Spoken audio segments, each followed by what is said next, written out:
So what's going on, guys? I am Black Ops Amazing. Welcome back to another zombies video on the channel, where today we are back with a zombies Q&A, the series where I take your questions from the comment section below to do with the zombie storyline, Easter eggs, and I answer them. As always, if you enjoyed today's video, don't forget to drop a like rating anytime you feel like it. It is always really appreciated. If not, it's totally fine. Thank you guys for watching anyway. Make sure you are subscribed to stay up to date with the latest content on the channel, but let's get into it. Here we go, and enjoy. So the first question of the day is from Surfer Killer, and you say, hey BOA, is there an explanation story-wise about the jump scares that show up in Mob of the Dead, Origins, Shadows of Evil, and so on? So basically, is there a backstory to the jump scares in Treyarch Zombies? Well, taking a look at all of the ones that we have had, this started out in Black Ops 2 and since then has pretty much been a tradition. The first jump scare we ever had was in Mob of the Dead, where you go up onto the rooftop with a sniper rifle, zoom into the this general area, the sky location, and you see this. Who this person is exactly 100% we don't know. None of these jump scares are explained to us, although some of them are pretty self-explanatory. This one isn't though. Who is it? Some people have said that this could be Nero, one of our characters from Shadows of Evil. It's also been said that this could be one of the Mob of the Dead characters, although who? I don't know. It doesn't really resemble anyone. I think we can say it's not the PRIMIS or Ultimus crew, so who was this? We're not sure. Let me know your thoughts in the comment section below. The next jump scare we had was on Origins. When you zoom into the tower here, you see this. A face, perhaps a skull. One of the eyes is glowing up. Could that be the moon? And what's interesting about this one is, if you look at the Der Eisen Draka poster from Black Ops 3, also up the top right hand corner you can see a skull face with a moon in the right eye, or at least at the time when this came out, that's what a lot of people said this looks like, which it kind of does. So was this jump scare a hint towards Der Eisen Draka? I don't think so. If we never saw something that looks similar to this in the poster, then there's nothing else to show that it could possibly be a reference to that map. So other than that, who could this be? Like most of them, it's a bit of a mystery. Is that showing one of their eyes glowing as the zombies do? Or is that supposed to be the moon? Also, is this a skull face? And then as we move on over to Black Ops 3, the first jump scare that we got in this game was Richthofen. This is a pretty famous one, obviously showing us zombie Richthofen, who showed up later on in the story, where he would chase the transit characters down and collect the blood vials. So that one doesn't need explaining anymore. We also had a jump scare in Zetsubo no Shima, however. This one was a little bit different. It actually happened in game, it wasn't a still image. I believe that was all of them for BO3, and then we move on to Black Ops 4, where the first one we found was in Blood of the Dead. It was this one. It is the Shadow Man in his apothecary form. Actually thinking back to this now, it's kind of weird because yes, even though he did have quite a big role to play in Blood of the Dead, he turned the Warden into Brutus and trapped PRIMIS and Alcatraz. But in terms of the whole story for BO4, we never really saw him make an appearance. We had a couple of radios, and that also goes for Dr. Monty as well, but yeah, it's just kind of odd that these two characters didn't really play that much of a role besides from in the background, yet we had this jump scare. But we also know Dr. Monty takes this form, so could it have also been a little hint towards him, because that was never actually revealed properly until Alpha Omega. The next jump scare was in Classified. This one was a little bit of a troll. It was this. Yeah, I do. It still makes me laugh seeing this now. Obviously Treyarch just using the memes that we created. Last gen Richthofen was mocked an awful lot, and so Treyarch decided to add him as a jump scare into Classified.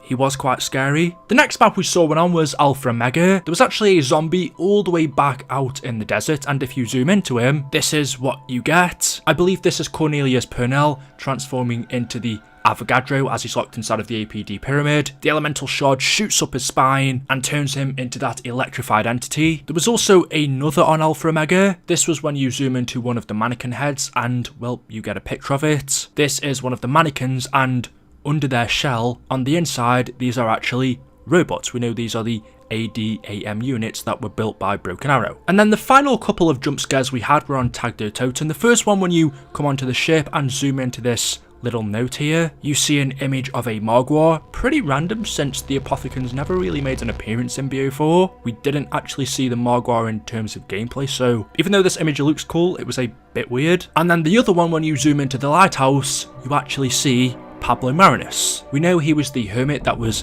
living at the top of here for ages, but you can never actually see him in game, only a shadow. But this jump scare actually reveals what is face looks like. So there we go, those are all of the jump scares in Call of Duty Zombies. Most of them do have explanations, they're pretty self-explanatory. However, there are a couple of them, like the Mob of the Dead one and the Origins one, that we're not 100% sure on. The second question of today says, why does zombie blood cause our characters to turn? So zombie blood, for those of you who don't know, is a power up that appears in Origins, and when our characters pick it up, it seems to cause them to turn into the undead. However, it doesn't seem like they're regular brain dead zombies. It's more like it disguises them as a zombie instead of actually fully turning into one, because as the power up runs out, after about 30 seconds, our characters turn back to normal. Whilst we take on this zombie form, we also gain their traits. We can run quicker than normal, we can move faster through the mud, the crew become masked in a red fog, and obviously other zombies don't notice us. But at the same time, unlike a normal zombie, we can also still use our weapons, and if I'm not wrong in saying, our eyes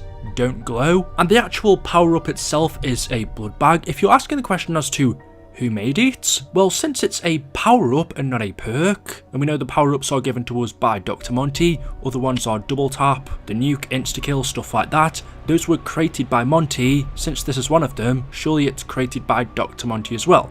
It can't have been made by Group935 since it's not a perk, so the creator must be Monty. But yeah, getting back to answering your question, why does it cause our characters to turn? Well, it is exactly what it says. It is the blood of a zombie, so when our characters pick it up, we turn into the undead for 30 seconds. It disguises us as one of them, whilst also giving us some of their powers such as speed, and at the same time allowing us to keep some of our traits as well, such as being able to shoot weapons. The next question from This Ain't Frosty says, what happened to George Romero from Call of the Dead? Why isn't he in Tag der Toten? So you could say there's two reasons as to why we don't see George in Tag. The first one, and well, this is obviously the case, is Tag der Toten takes place before Call of the Dead. Tag takes place in 1963, whereas Call of the Dead was in modern day when the map actually came out in 2011, so that's the reason why George isn't here. He didn't arrive until years later. But we also know the director, George Romero, passed away in real life, and so how they would have put him in the game anyway, I'm not too sure. But we do still have a reference to him in Tag. There are a pair of his glasses that you can find on the table, and our characters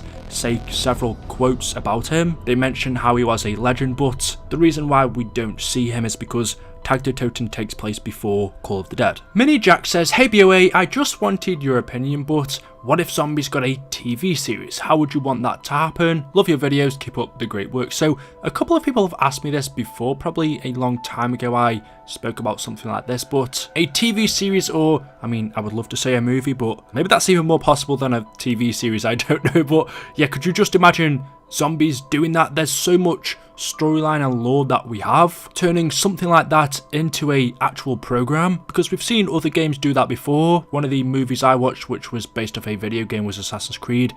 Terrible movie, but I'd love to see even a YouTube series. I think that'd work. Just something in real life based off zombies. I mean, they've pretty much got the whole script. There's the story. It wouldn't have to be canon. They could go off in their own path. To be honest, I don't really tend to watch zombie movies. It's pretty difficult to make them seem realistic in my opinion. But if they did something based off Treyarch zombies, I definitely watch it. Do I think it's ever going to happen? No, but we can all dream. And the final question from the Musical Key says, why the steps that Reznov tells the crowd to say Samantha tells them, okay, I know what you're saying. You're basically asking why are these steps in the campaign mission that Reznov says the same as the ones that Samantha says in Origins. Well, I don't think this is anything to look into. It is just Treyarch referencing steps from the campaign in Zombies. We know as part of the Little Lost Girl Easter egg, there are 8 steps in total. These are: the first one, secure the keys; the second one is ascend from darkness; step 3 is rain fire; step 4, unleash the horde; step 5, skewer the winged beast; step 6, wield a fist of iron; step 7, raise hell; and finally, step 8, freedom. These are the same steps from the campaign mission where Reznov has to escape from prison. I can't remember what the mission's actually called. But yeah, there's really no meaning behind this. It's just a reference to the campaign. We do know Reznov does have a role to play in Zombies, however, not in this map, Origins. It is in Gorod Karovi and a couple of maps around there. Anyway guys, there we go, that is it. That is all I have for you for today's video. As always, hopefully you have enjoyed. If you have a like rating, would be appreciated. Could we shoot for 1115 likes on this video. I don't know if we can do that. I'll see what you guys can do. Make sure you are subscribed to stay up to date with the latest content, and we'll see you in the next one. Until then, goodbye.